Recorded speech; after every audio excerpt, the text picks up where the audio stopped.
Halo semuanya. Perkenalkan, kita dari kelompok 2. Hari ini kita mau membahas judul mengenai transformasi paradigma pembangunan, sejarah, konsep, dan dinamika SDGs di kawasan Eropa.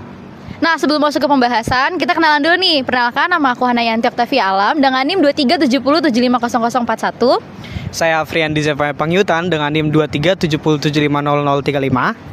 Dengan saya Michelle Gwyneth Aurelia Simbolon dengan NIM 2307500038. Dan saya Romanus Sina Malakan Kain, NIM 2370750040.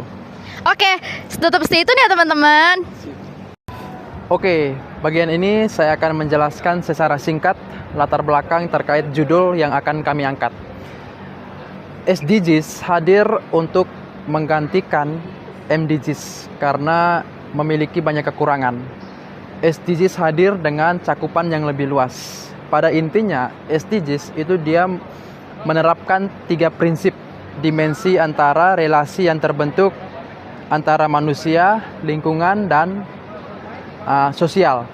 Nah, ketiga dimensi ini harus memberikan keseimbangan yang merata agar bentuk relasinya itu benar-benar menjadi relasi yang harmonis. Nah, Eropa itu sebagai role model untuk melihat kebijakan penerapan SDGs di antara negara-negara kawasan lainnya. Nah, penerapan SDGs di Eropa itu tidak sepenuhnya memiliki dampak positif. Banyak ketimpangan-ketimpangan sosial yang muncul, khususnya kita melihat relasi antara negara maju dan negara berkembang. Kadang transisi energi, isu-isu sosial menjadi penting yang belum terselesaikan di dalam proyek SDGs. Nah, kebijakan Eropa di dalam Eropa European Deal itu menerapkan pentingnya antara keseimbangan antara manusia, lingkungan, dan kehidupan ekonomi. Lalu, untuk mengkaji ini, kami memiliki pertanyaan penting dalam penelitian ini, yaitu kita melihat bagaimana dinamika implementasi SDGs dalam mencerminkan perubahan strategis di pembangunan kawasan Eropa. Nah, dalam mengkaji ini kami menggunakan teori kritis Frankfurt School, di mana menerapkan emansipasi harmonis manusia, melihat kelompok-kelompok terasing, negara-negara kecil yang kemudian mengalami eksploitasi dari negara-negara maju. Terkadang bahwa negara-negara maju memanfaatkan SDGs untuk eksploitasi, untuk memperkaya diri mereka, sehingga dampak yang timbul ialah terhadap negara-negara berkembang atau kelompok-kelompok kecil yang memiliki ruang akses ekonomi maupun politik itu sangat terbatas. Nah, teori ini diciptakan oleh Adorno maupun temannya seperti Horkheimer. Selain itu, teori ini juga mengkritik kapitalisme yang dilakukan oleh negara barat atau negara maju yang tidak melihat keseimbangan antara lingkungan maupun kehidupan manusia. Mereka hanya mementingkan ekonomi, sehingga keseimbangan itu menjadi retak. Nah, kita hadir di sini untuk melihat keharmonisan di dalam 3 dimensi itu, yaitu lingkungan, manusia, maupun ekonomi. Oke, terima kasih. Baik, kita akan masuk ke dalam latar belakang bagaimana munculnya SDGs dengan beberapa faktor utama yang mendorong pembentukan SDGs. Yang pertama itu adanya kegagalan MDGs. Meskipun MDGs berhasil mencapai beberapa kemajuan seperti pengurangan kemiskinan ekstrim dan peningkatan akses pendidikan, masih banyak tantangan yang belum terselesaikan. SDGs dirancang untuk mengatasi kekurangan MDGs dan mencakup isu-isu yang lebih luas. Lalu yang kedua, ada perubahan global. Dunia telah mengalami perubahan signifikan sejak MDGs dibuat. Isu-isu seperti perubahan iklim, ketidaksetaraan, konflik, dan urbanisasi menjadi semakin mendesak. SDGs sendiri dirancang untuk merespon tantangan-tantangan global tersebut. Lalu yang ketiga, ada partisipasi yang lebih luas. SDGs melibatkan partisipasi yang lebih luas dari berbagai pemangku kepentingan termasuk pemerintah, sektor swasta, masyarakat sipil, dan para akademisi. Lalu hal ini juga bertujuan untuk memastikan bahwa SDGs lebih inklusif dan relevan dengan kebutuhan masyarakat saat ini. Lalu faktor yang terakhir yaitu prinsip leave no one behind atau tidak yang tertinggal. SDGs sendiri memiliki prinsip utama leave no one behind yang berarti bahwa SDGs berkomitmen untuk mencapai pembangunan berkelanjutan bagi semua orang termasuk mereka yang paling rentan dan terpinggirkan. Singkatnya, SDGs sendiri muncul sebagai respon terhadap tantangan pembangunan global yang kompleks dan untuk memastikan bahwa pembangunan berkelanjutan dapat dicapai secara inklusif dan berkelanjutan.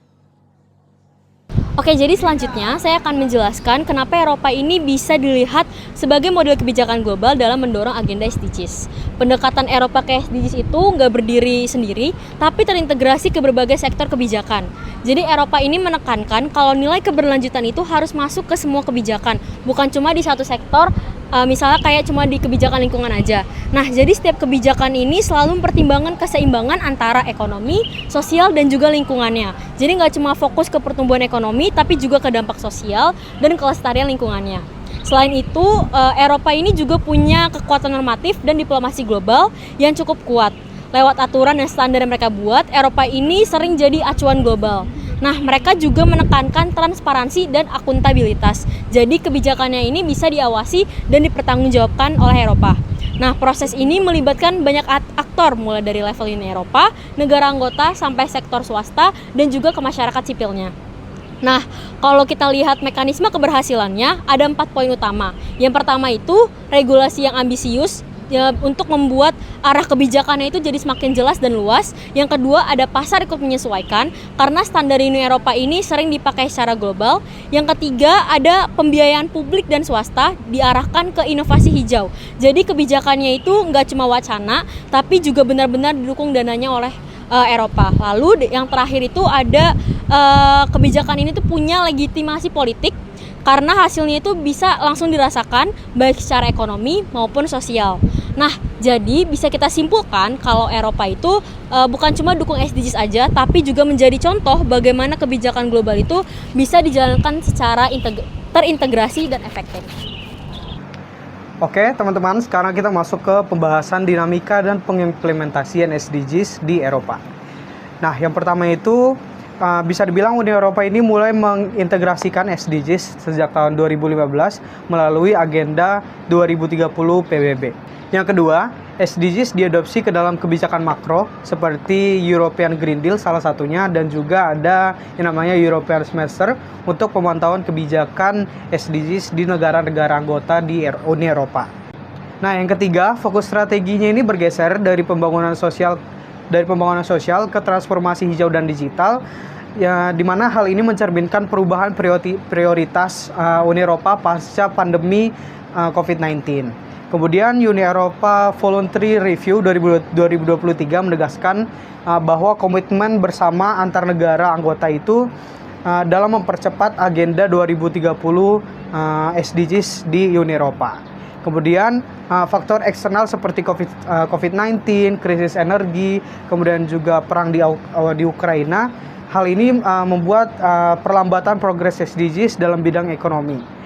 Kemudian selanjutnya ada skor SDGs di Eropa, yaitu naik tipis dari tahun sebelumnya, di mana naik kurang lebih 0,8 poin dengan range tahun 2020 sampai 2023, dan juga lebih lambat dibanding 2016 sampai 2019, yaitu 1,9 poin.